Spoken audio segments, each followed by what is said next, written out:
The most stable carbocation from the following is, देखिए carbocation stable है या less stable है या मोर स्टेबल है, डिपेंड्स अपॉन कि जो पॉजिटिव चार्ज है इसकी जो कंसंट्रेशन क्या हदूद है या इसकी जो पावर है वो डिक्रीज हो रही है इंक्रीज हो रही है। चार्ज जो स्ट्रक्चर्स होते हैं हमेशा अनस्टेबल ही होते हैं।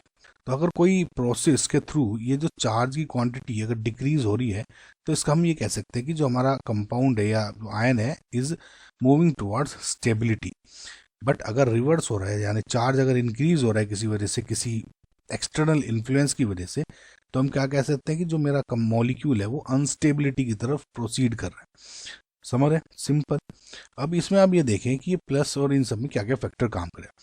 जो ये वाला पार्ट है ये वाला इन सब में सेम है, तो दिस इज गुड कि आप सिंपल आपको जो कंपैरिजन करना है आपको सिर्फ इस वाले पोर्शंस को, ये वाले इन सब पोर्शंस को कंपेयर करना है।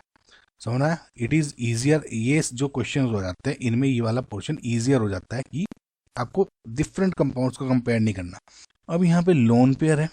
अब देखिए लोन पेयर अगर आप देखोगे तो ये इसके साथ डायरेक्ट इंटरेक्ट कर रहा है, यानी ये लोन पेयर का प्लस एम इफेक्ट हो रहा है और ऑक्सीजन का माइनस आई इफेक्ट भी है, लेकिन वी नो प्लस एम का इफेक्ट ज्यादा होता है माइनस आई से।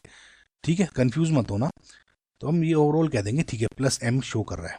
अगेन इस ऑप्शन में भी ओ एम ई है, लेकिन ये देखिए पॉइंट टू बी नोटेड है, लेकिन ये जो अगर आप देखते हो ये इंटरेक्ट नहीं कर रहा है ये, क्योंकि मेटा पोजीशन पे है, ये ऑर्थो एंड पैरा डायरेक्टिंग है, और है ना O M E ortho and para. तो जो इसका प्लस एम इफेक्ट है लोन पेयर की वजह से वो कोई रोल नो रोल प्ले कर रहा है, कोई भी रोल प्ले नहीं कर रहा है। इसका मतलब सिंपल सिंपल इस केस में जो ओ का इलेक्ट्रोनेगेटिविटी की वजह से जो माइनस आई इफेक्ट है वही सिंपल रोल प्ले हो रहा है।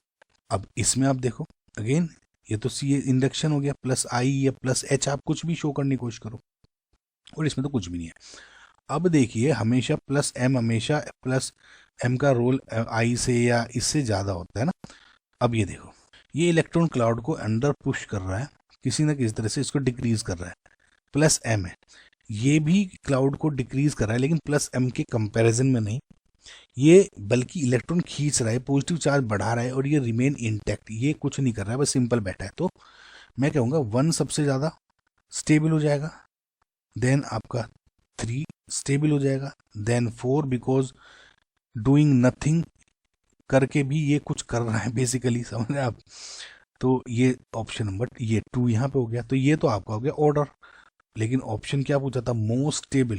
तो इसका मतलब जो आपका ऑप्शन नंबर 1 है is your basically final answer.